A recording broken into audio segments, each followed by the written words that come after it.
100కు పైగా దీర్ఘకాలిక సమస్యలకు ఎటువంటి ఆపరేషన్ దుష్ప్రభావాలు లేకుండా హోమియోపతి చికిత్స.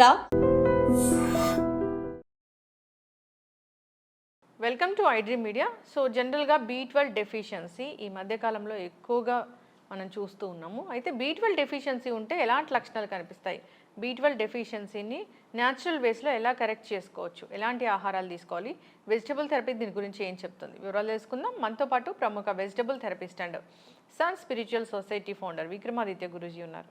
గురూజీ నమస్తే అండి.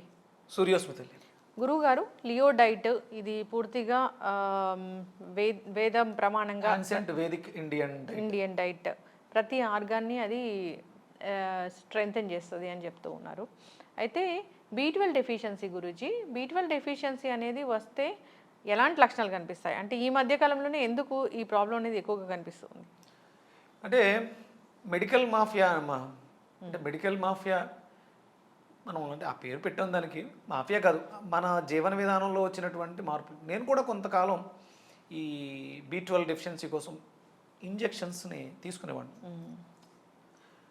దానికి అంటే కారణం ఏంటంటే డెఫిషియన్సీస్ మనం హెయిర్ మీద, హెయిర్ గ్రోత్కి తక్కువ ఉన్న, హెయిర్ ఫాల్ ఎక్కువ ఉన్న, వైట్ హెయిర్ ఎక్కువ వస్తున్న, మన బాడీలో సరిగ్గా మూమెంట్ లేకపోయినా, కండరాలు క్షీణించిపోతున్నా, పిక్కలు ఎక్కువ లాగేస్తున్నా, అరికాళ్ళలో మంటలున్న, మనకు మ్యాక్సిమం చెప్పేది ఇదే B12 డెఫిషియన్సీ వల్ల. ఈ B12 అనేది మనిషి కన్నా మనిషి లోపల ఉండేటువంటి ఆర్గాన్స్కి ఎక్కువ అవసరం. ఆ ఆర్గాన్స్ అన్ని స్ట్రెంగ్తన్గా ఉండడానికి. అంటే ఎందుకు స్ట్రెంగ్తన్గా ఉండాలి అంటే వాటికి ఆక్సిజన్ అవసరం, బ్లడ్లో సఫిషియంట్ ఆక్సిజన్ ఉండాలి.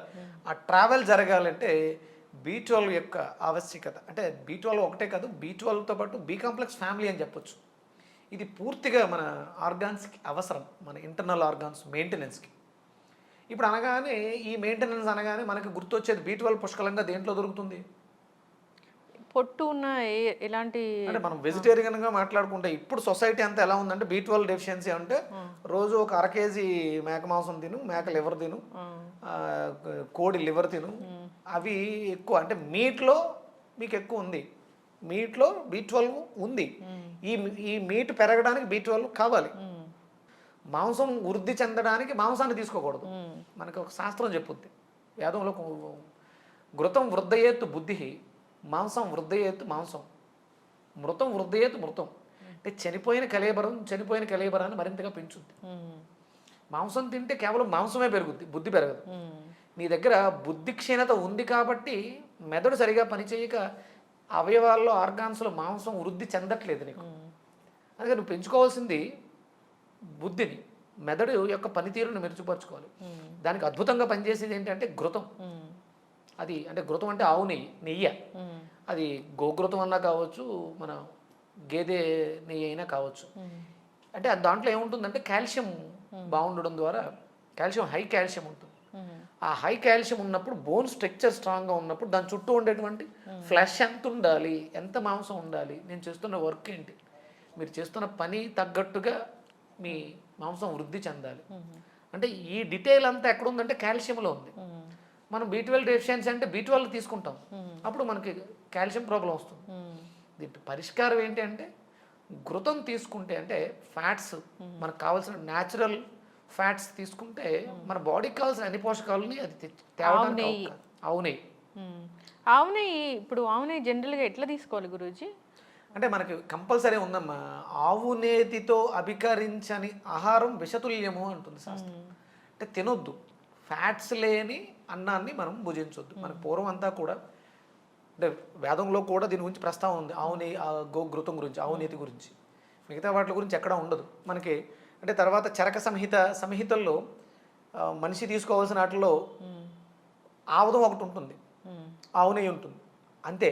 ఇక మిగతావి వేరుశనగ నూనె తాగమని కానీ, నువ్వుల నూనె తాగమని కానీ, ఈ ఏంటారు బాదం నూనె, ఇవి కొబ్బరిని వాడమని ఉంటుంది. కొబ్బరి చాలా విశేషమైనటువంటి పదార్థం, కానీ కొబ్బరి నూనె తాగమని ఎక్కడ శాస్త్రంలో ఉండదు. ఘృతం మీకు ఆయుర్వేద ఔషధాల్లో శతావరి ఘృతం ఉంటుంది, శతావరిని దాంట్లో ప్రాసెస్ చేసి ఉంటుంది, అవి తీసుకోవాలి, అది శాస్త్రం చెప్పింది. ఇది మీకు మీ శరీరంలో సఫిషియెంట్ ఫ్యాట్స్ ఉన్నప్పుడు మీ బాడీ దాన్ని తయారు చేసుకుంటుంది మాంసాన్ని. అంతే తప్ప మాంసం బాగుండాలి, B12 బాగుండాలి, B12 పుష్కలంగా ఉన్నటువంటి మాంసాన్ని తినటం కాదు. మనకి పుష్కలంగా లభించేది ఏంటి అంటే B12, బి కాంప్లెక్స్ ఫ్యామిలీ మునగలో అద్భుతంగా దొరుకుతుంది. మునగ ఆకులైనా మునగ అంటే ఆకులో తక్కువ సాంద్రత ఉంటుంది, అలాగే మునగ కాడల్లో హై ఉంటుంది. అందుకని మునగ కాడలు డ్రమ్ స్టిక్ సీడ్స్ మీకు అద్భుతంగా B12ని పెంచుకోవడానికి చాలా బాగా ఉపయోగపడతాయి. రీసెంట్గా మనకి అంటే ఇంతకు ముందు కూడా ఉంది మ్యాంగో సీడ్ పౌడర్, ఎక్స్ట్రాడినరీగా B12కి ఉపయోగపడుతుంది. మ్యాంగో సీడ్ పౌడర్ అంటే టెంకలో ఉన్న మామిడి టెంకలో ఉన్నటువంటి జీడి B12 చాలా బాగా లభిస్తుంది మనకి. B12 అసలు జీడి తినకూడదు, జీడి పడేయాలంటారు కదా గురు. అంటే జీడిని ప్రాసెస్ చేస్తారమ్మా. అదే తర్వాత అంటే సహజంగా మనిషికి B12 డెఫిషియన్సీ రాదు. ఇప్పుడు ఎందుకు వస్తుందంటే మనం ఎక్కువగా ఎర్త్కి కనెక్ట్ అయ్యలేము, ఐరన్కి కనెక్ట్ అయ్యలేము. భూమికి ఎప్పుడైతే కనెక్ట్ అయ్యలేమో పోషక లోపాలు వచ్చినాయి మన బాడీకి. భూమికి కనెక్ట్ అవ్వడం అంటే ఎనర్జీ, అంటే చెప్పులు లేకుండా నడవటం, మీకు సరైన వాకింగ్ లేదు, మీరు సఫిషియెంట్గా అంటే ఇప్పుడు మార్కెట్ ఎలా తయారైందంటే B12 డెఫిషియన్సీ ఉంది కాబట్టి B12 టాబ్లెట్స్ విపరీతంగా అమ్మేస్తుంది, B12 ఇంజెక్షన్స్ అమ్మేస్తుంది. నేను కూడా తీసుకున్నానని చెప్తున్నాను కదా. ఇవి కాదు, మీరు ఎప్పుడైతే ఎర్త్కి కనెక్ట్ అయి ఉంటారో అంటే మార్నింగ్ వాకింగ్ బాగా చేయడం ద్వారా ఎర్త్కి కనెక్ట్ అయి ఉంటారు, దాని ద్వారా మీ కాళ్ళు రక్తాన్ని తయారు చేస్తాయి. నడక లేదు, వ్యాయామం లేదు. మీరు B12 ఈ సప్లిమెంట్స్ బయట నుంచి ఎన్ని ఇచ్చినా వృధా. న్యాచురల్గా మీ బాడీలో అది తయారవ్వాలి. అలా తయారవ్వడానికి కొంత సపోర్ట్ ఏంటంటే అప్పుడు మనం జీడి దగ్గరికి వెళ్ళాలి. నేను జీడి బాగా తీసుకుంటాను, మ్యాంగో సీడ్ పౌడర్ బాగా తీసుకుంటాను, నేను కూర్చొని పని చేస్తానంటే అది కూడా మీకు పనిచేయదు. మీరు వాకింగ్ చేస్తూ మధ్యాహ్నం భోజనం తర్వాత మజ్జిగలో ఒక spoon mango seed powder process చేసినటువంటి అంటే దాన్ని శుద్ధి చేసినటువంటి మ్యాంగో ఎప్పుడు దాన్ని మజ్జిగలో కలుపుకొని కొంచెం సైంధవ లవణం కానీ బ్లాక్ సాల్ట్ కానీ కలుపుకొని తీసుకుంటే టేస్టీగా ఉంటుంది. ప్లస్ మీ బాడీ ఇండైజెషన్ ప్రాబ్లం ఉంటుంది, B12 డెఫిషియన్సీ ఉన్న వాళ్ళకి ఇండైజెషన్ ప్రాబ్లం కూడా ఉంటుంది. ఇవి తీసుకోవడం వల్ల డైజెషన్ ఇంప్రూవ్ అయ్యి ఆ పదార్థంలో ఉన్నటువంటి B12ని మీ శరీరం కరెక్ట్గా తీసుకుంటుంది. మీరు ఎన్ని ఇచ్చినా బయట నుంచి రిసీవింగ్ కెపాసిటీ లేకపోతే ఎందుకు పనికిరాదు. అందుకని దయచేసి B12 కోసం మాంసం మీద డిపెండ్ అవ్వకండి, ఈ చెప్పే ప్రచారాలని నమ్మకండి. మీకు న్యాచురల్ B12 కావాలంటే మీరు ఎంతో కొంత గ్రౌండ్కి కనెక్ట్ అయి ఉండాలి, వాకింగ్ చెయ్యాలి, నడవాలి. ఇదే చెప్తుంది. నడవాలంటే మట్టిలో నడవాలి, చెప్పులు లేకుండా నడవాలి. కాళ్ళకి రాళ్ళు గుచ్చుకుంటాయి, దానికి మీరే పూచి అంటే మెత్తగా ఉండేటువంటి ప్రాంతాల్లో చూసుకుని గడ్డిలో నడివితే చాలా శ్రేయోదాయకం. చెప్పులు లేకుండా నడవడానికి ప్రయత్నం చేయండి.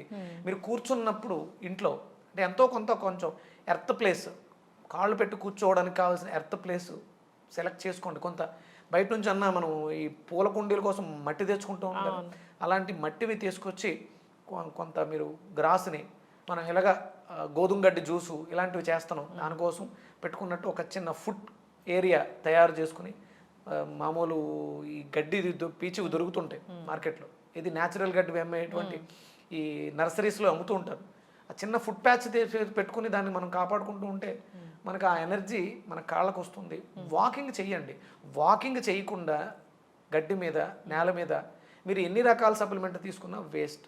అవి సింథటిక్స్ అయితే మరీ వేస్ట్. న్యాచురల్ ప్రోడక్ట్స్ తీసుకున్నా మీరు నడవాలి, నడిస్తేనే మీ కాల్షియం బాగుంటే B12 పెరుగుద్ది. కాల్షియం బాగోకుండా బోన్స్ బాగోకుండా మీరు ఎంత B12 తీసుకున్నా వేస్ట్. చక్కగా చెప్పారు గురూజీ. B12 డెఫిషియన్సీ వస్తే చాలా మందిలో అలసట ఉంటుంది, నీరసంగా ఉంటుంది, ఫెటిగ్ ఉంటుంది. సో రకరకాలుగా ఇప్పుడు కిడ్నీ ప్రాబ్లమ్స్ అన్ని దానివల్ల B12 డెఫిషియన్సీ వల్ల. దయచేసి ఇంజెక్షన్స్, టాబ్లెట్స్, సప్లిమెంట్స్ జోలికి వెళ్ళకండి B12 విషయంలో. న్యాచురల్గా వంకాయలో మీకు B2 దొరుకుతుంది, బి కాంప్లెక్స్ ఫ్యామిలీలో B2 దొరుకుతుంది. మిగతా B6, B5 ఇవన్నీ కూడా మీకు ములక్కాళ్ళు దొరికేస్తాయి. B12 కూడా పుష్కలంగా B12 ఎక్కువ ఉంటుంది, మిగతా అవన్నీ కూడా తక్కువగా ఉంటాయి. వంకాయలో B2 ఎక్కువ ఉంటుంది. ఇవి రెండు కలవడం వల్ల మీకు అద్భుతమైనటువంటి B12 మీ బాడీ అబ్జార్బ్ చేసుకుని డైల్యూట్ చేసుకుని మీ కిడ్నీలు, ఊపిరితిత్తులు అద్భుతంగా పనిచేయడానికి ఉపయోగపడుతుంది. కిడ్నీ పేషెంట్కి ఆస్తమా వస్తుంది, ఆస్తమా పేషెంట్కి కిడ్నీ ప్రాబ్లం ఉంటుంది, అతిమూత్ర వ్యాధి, ఇవి రెండు లింక్ అనమాట.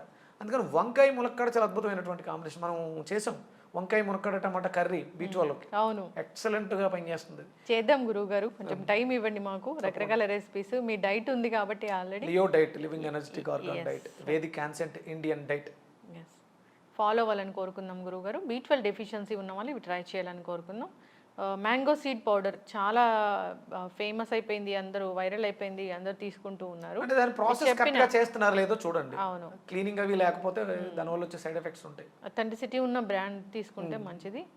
సో ఫాలో అవ్వాలని కోరుకుందాం. చాలా చక్కటి ఇన్ఫర్మేషన్. ధన్యవాదాలు. సూర్యోస్మితలి. And don't forget to subscribe to iDream. And for more videos, Please subscribe to iDream. Please subscribe to iDream. Please subscribe iDream. And please subscribe to iDream. For more videos, subscribe to iDream. Please like, share and subscribe to the channel. Congratulations, iDream. Subscribe to iDream. Subscribe to iDream. so subscribe to iDream Media. iDream team అందరికి huge congratulations. Please subscribe iDream Media. Please subscribe to iDream. Subscribe iDream. Please subscribe to iDream. iDream అంటే నా కళల ఛానల్ను subscribe చేసుకున్న నోరు తిరుగుతలేదు, మీరైతే గంట గుర్తు కొట్టండి. For more such videos, please subscribe to iDream. Subscribe to iDream. Please subscribe to iDream. Please subscribe iDream Media. Please do subscribe to iDream. Please subscribe to iDream Media. For best entertainment and information, please subscribe iDream.